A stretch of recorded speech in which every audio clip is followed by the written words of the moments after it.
చనిపోవడానికి అంటే కృపను చూపిన ఆ దేవాది దేవునికి మన ప్రభువును రక్షకుడైన యేసుక్రీస్తు నామములో మన కృతజ్ఞతలు తెలియజేద్దాం. ఈ వేదికను అలంకరించిన నాతోటి దైవజనులకు మన ప్రభువును రక్షకుడైన యేసుక్రీస్తు మన శుభవందనాలు తెలియజేస్తున్నాం. చిన్న ప్రార్థన. పరిశుద్ధుడైన తండ్రి, పరలోకమందున్న మా దేవ, మన మమ్మల్ని ప్రేమించిన పడుతున్న ఒక రోజు మాకు ప్రసాదించారు. మీ ప్రియ కుమారుని ఈ లోకంలోనికి పంపారు తండ్రి. మీ కుమారుని గురించి జన్మదినం జరుపుకుంటుండగా తండ్రి, ఈ వాక్యం ద్వారా మీరు మాతో మాట్లాడండి. చెబుతున్న నాకును సమయోచితమైన జ్ఞానమును ప్రసాదించండి తండ్రి. వింటున్న బిడ్డలకు వెనగలిగే చెవులను, గ్రహించే మనసులను ప్రసాదించమని క్రీస్తు వారి పేరటి ప్రార్థన మీకు సమర్పిస్తున్నాను మా పరలోకపు తండ్రి. ఆమేన్. ముందుగా మీకందరికీ క్రిస్మస్ శుభాకాంక్షలు ప్రియమైన వారులారా. క్రిస్మస్ అనేది ఒక డిసెంబర్లో జరుపుకునేది కాదండి. ఎందుకంటే క్రిస్మస్ అనేది 365 రోజులు జరుపుకోవాలి, మన జీవితకాలం జరుపుకోవాలి. అదే క్రిస్మస్. ఎప్పుడైతే వాక్యం ద్వారా మనం ఎప్పుడైతే ఫలిస్తామో ఖచ్చితంగా క్రీస్తు మనలో జన్మించినట్టే ప్రియమైన వారులారా. అయితే ఈ ప్రపంచం ఒక దాని కొరకు ఎదురు చూస్తుంది. చాలా జాగ్రత్తగా చెప్పే మాట, చాలా జాగ్రత్తగా వినాలి ప్రియమైన వారులారా. దేవుని సన్నిధిలో అనాలోచనగా ఉండొద్దు. చాలా జాగ్రత్తగా వినాలి చెప్పిన మాటలు. ఈ ప్రపంచం ఒక దాని కొరకు ఎదురు చూస్తుంది.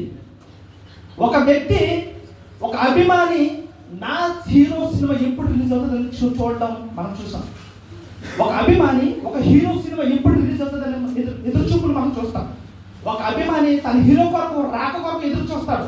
కానీ ఒక్కరు కాదు, ప్రవక్తల పరంపర ప్రవక్తలు ఏమండి ఒక్క రోజు కాదు, ఒక సంవత్సరం కాదు, నెలలు కాదు, వేల తరబడి ఎదురు చూశారండి ఆయన రాక కోసం ప్రియమైన వారులారా. ఏమంటే పాత నిబంధన గ్రంథంలో చూస్తే 39 పుస్తకాల్లో ప్రతి ప్రవక్త ఆయన కోసం రాశాడు. మనకి తెలియాలండి. ఎందుకంటే ఈరోజు క్రిస్మస్ జరుపుకుంటున్నాం, మనం ఆయన జన్మదినం జరుపుకుంటున్నాం, మనం క్రీస్తుకు చోటిస్తున్నామా? రండి ఒకసారి మొట్టమొదటి ఆదికాండము 49వ అధ్యాయము. చాలా త్వరగా ఆదికాండము 49వ అధ్యాయము 10వ వచనం. షీలోహు వచ్చే వరకు ఒకటి ఉంటుంది చూడండి, ఒకటి లేక అతడు షీలోహులకు వచ్చే వరకు యోధా యుద్ధ నుండి రాజదండము తొలగదు. అతని కాలమతి నుండి రాజదండము తొలగదు. ప్రజలు అతనికి విధేయులై ఇందురు. దేవునికి స్తోత్రం. ప్రియమైన వారులారా, ఆయన వచ్చినప్పుడు సర్వ ప్రపంచం, సర్వ మానవాళి ఏమవుతారంట? చాలా మంది ఎదురు చూశారండి. యెషయా గ్రంథము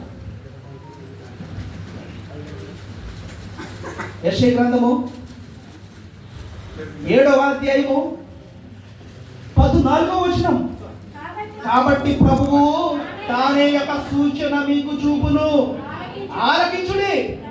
కన్యక గర్భవతి అయి ఎవరిని కంటదంట? కుమారుని కను. ఈ వచ్చిన గర్భం ఆలోచిస్తే అసలు కన్యక గర్భవతి అవడండి. కన్యక గర్భవతి అంటే ఇంతకాలం పెళ్లిళ్ళు అయ్యి ఎంతో మంది ఎదురు చూస్తున్నారు కదా గర్భఫలాల కోసం. కానీ పెళ్లి కాకుండా కన్యక ఉన్నాడు, కన్యక గర్భవతి అనే మాట వినగానే ఎంతో మంది తల్లులు తమ చేతులను పొట్టలను వేసి ఎదురు చూశారండి. ఎదురు చూపులు ఎదురు చూసారు. ప్రతి ఒక్కరు ఎదురు చూశారండి. అలా చూడగా చివరికి లోకసువార్త 1వ అధ్యాయం